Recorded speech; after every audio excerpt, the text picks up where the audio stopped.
L'histoire retiendra que le 3 décembre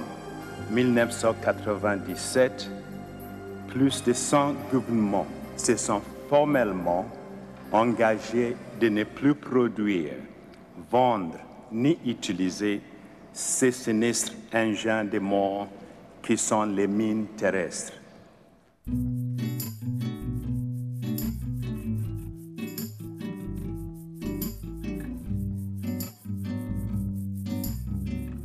En 1992, 6 organisations humanitaires et de droits de l'homme, dont Handicap International par exemple, mais aussi Human Rights Watch, décident d'interpeller la communauté internationale pour demander l'interdiction des mines antipersonnelles, tout simplement parce que sur la base de leur expérience humanitaire, ils ont vu évidemment les conséquences de la prolifération des armes en Cambodge, en Afghanistan, en Irak aussi déjà, et donc voulaient aller au-delà de réparer, comme disait très bien Handicap International à l'époque, mais aussi interdire et travailler sur les causes. Et donc c'est le tout début de ICBL. Elle a été relayée par évidemment le CICR dès 1994, qui a joué un rôle fondamental dans la cristallisation, dans la mobilisation des États autour de cette question-là. Et tous ensemble ont formé donc, cette communauté, appuyée aussi par les agences des Nations Unies qui travaillaient dans les pays affectés pour en demander l'interdiction. Et c'est de là qu'est né tout ce concept,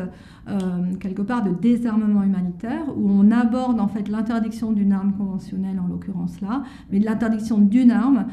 sur la base des conséquences humanitaires qu'elle a, des conséquences sur les populations civiles, qui étaient bien évidemment pour les mines, bien au-delà de l'utilité militaire. Donc c'est toute une combinaison d'acteurs, chacun dans son rôle différent, avec son identité, avec ce qu'il pouvait apporter autour de la table, qui a fait que l'interdiction des mines antipersonnelles a pris et que donc on a obtenu en décembre 1997 123 États qui signaient la Convention et donc 161 qui sont États parties aujourd'hui. L'application du traité d'interdiction des mines est vraiment un succès à bien des égards. Et donc l'idée c'était de voir est-ce qu'il était possible de renouveler en fait l'opération pour aborder d'autres problèmes qui sont posés par d'autres types d'armes. Donc c'est ce qui s'est passé avec les armes à sous-munitions, qui sont des armes différentes des mines antipersonnelles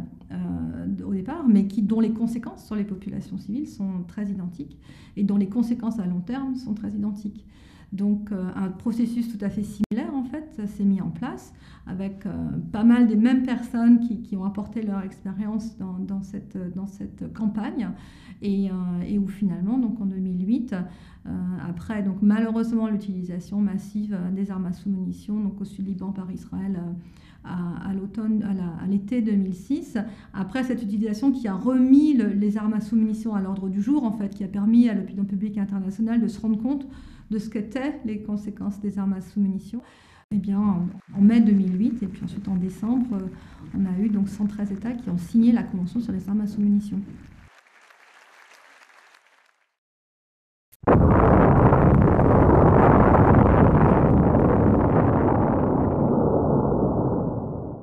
Récemment, au Mexique, s'est tenue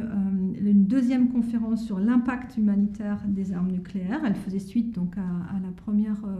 réunion qui s'était tenue à Oslo l'année dernière. Pour moi, ce que je trouve intéressant avec mon approche plus conventionnelle, c'est de voir la manière dont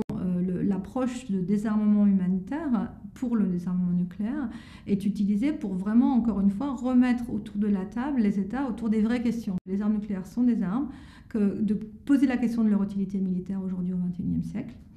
au regard des conséquences dramatiques qu'elles auraient si elles étaient utilisées. Tant que les États nucléaires qui disent vouloir bloquer la prolifération des armes nucléaires, mais tant que les États nucléaires sont tellement attachés à leurs armes, appelez ça comme vous voulez, mais c'est quand même encourager la prolifération.